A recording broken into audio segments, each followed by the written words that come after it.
Kalian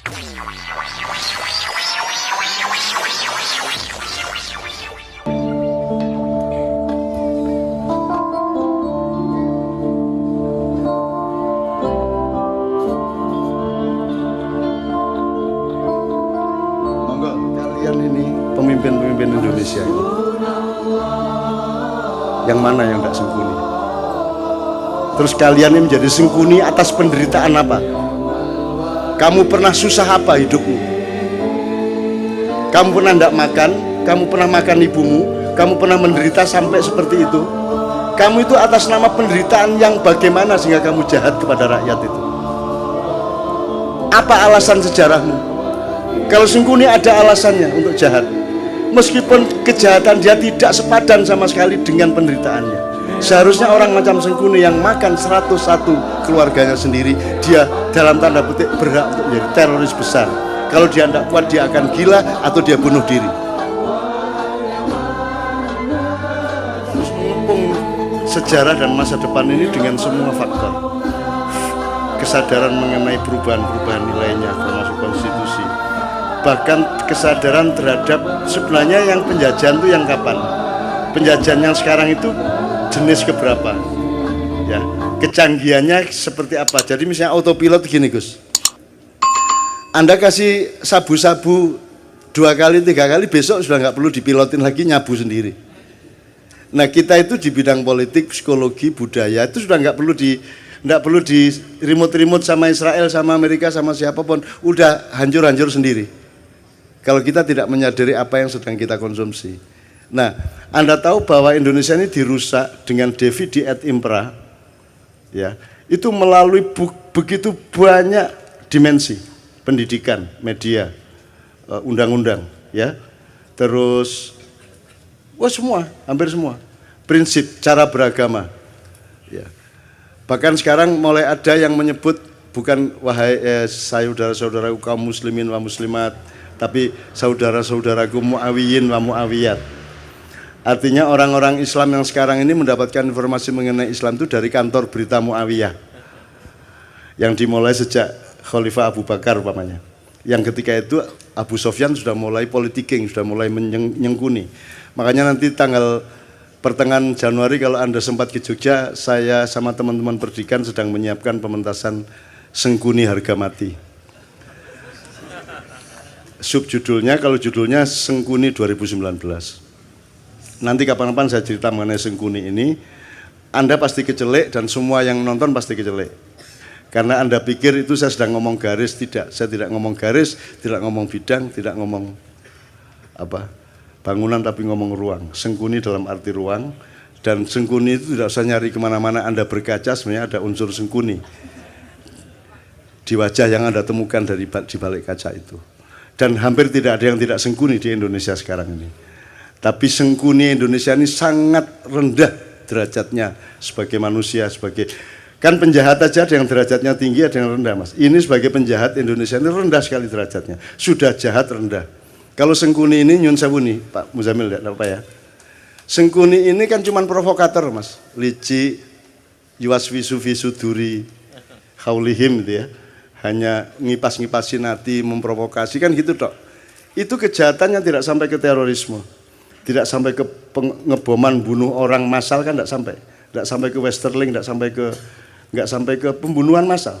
Sengkuni itu hanya seorang provokator, hanya seorang yang abal-abal aja. Itu dahsyat, menurut saya sangat tinggi kepribadiannya Sengkuni itu karena melihat sejarahnya Sengkuni. Sengkuni itu singkat kata,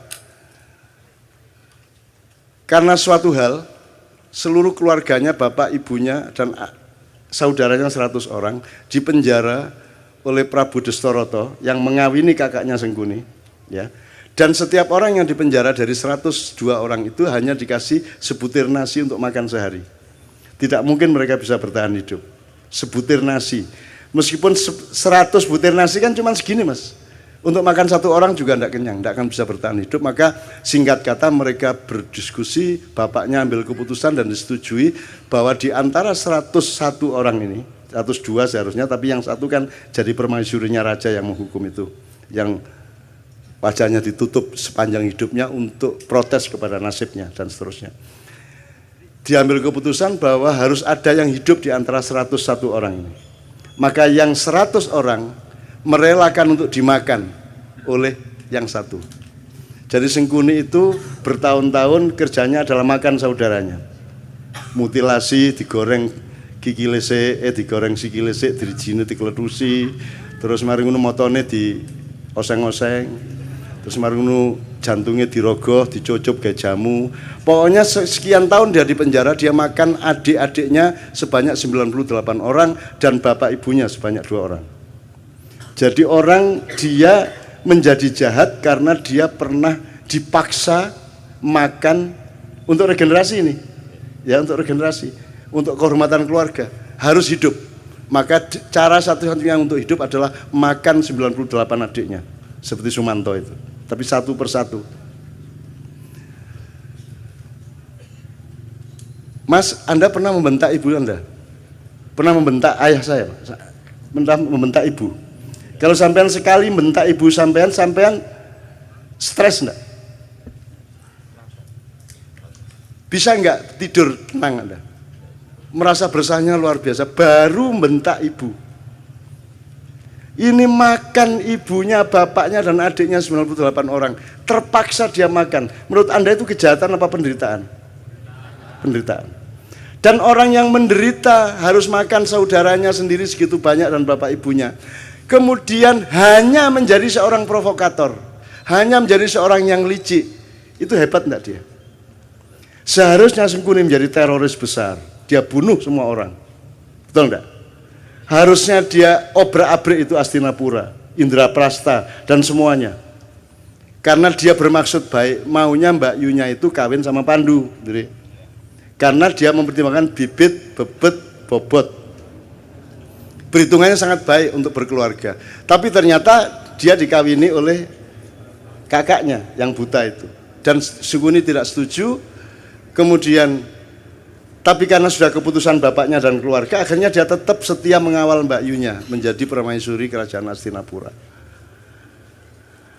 Kerajaan Hastinapura ini rajanya akhirnya tahu bahwa sebelum kawin sama dia, dulu Mbak Yunya ini dikawinin sama kambing.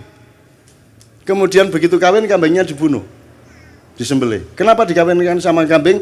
Karena menurut perhitungan primbon, neptunya tidak cocok antara Mbak Yunya dengan suaminya.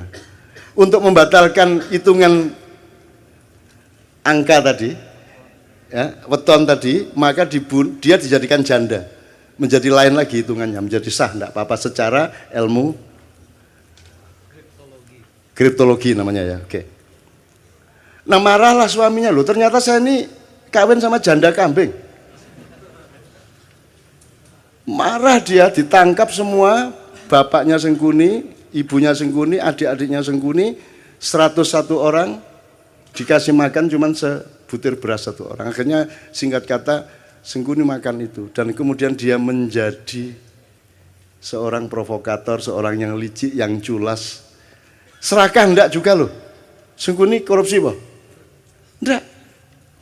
Dia cuman ngesir satu yang namanya minyak tala itu toh. Dia rebutan minyak tala tumpah, terus dia bergulung-gulung sehingga dia sakti, dia tidak bisa ditembus oleh senjata apapun karena badannya sudah berlumuran minyak tala, minyak kehidupan gitu ya. Bagaimana dia bisa mati? Semar yang ngasih tahu kepada Bima. Mau Bima, iku biyen pas gulung-gulung di lengo tolo iku silite gak kena. Jadi gulung-gulung kan tetap anusnya kan tidak kena mas, yang kena bokongnya tok ya, minyaknya tidak sampai masuk. Nah itu kan tidak kebal. Akhirnya sama Bimo pakai kuku Pancanaka disogok silite, cet matek deh. Itu ya, hati-hati ya mas ya. Itu. Nah teman-teman sekalian, yang pertanyaannya sederhana. Kalian ini pemimpin-pemimpin Indonesia ini, yang mana yang tidak Sengkuni? Terus kalian ini menjadi Sengkuni atas penderitaan apa? Kamu pernah susah apa hidupmu? Kamu pernah tidak makan? Kamu pernah makan ibumu? Kamu pernah menderita sampai seperti itu? Kamu itu atas nama penderitaan yang bagaimana sehingga kamu jahat kepada rakyat itu? Apa alasan sejarahmu? Kalau Sengkuni ada alasannya untuk jahat, meskipun kejahatan dia tidak sepadan sama sekali dengan penderitaannya. Seharusnya orang macam Sengkuni yang makan 101 keluarganya sendiri, dia dalam tanda petik berhak untuk menjadi teroris besar. Kalau dia tidak kuat, dia akan gila atau dia bunuh diri. Tapi Sengkuni sangat kuat dan sangat arif sehingga dia hanya menjadi provokator.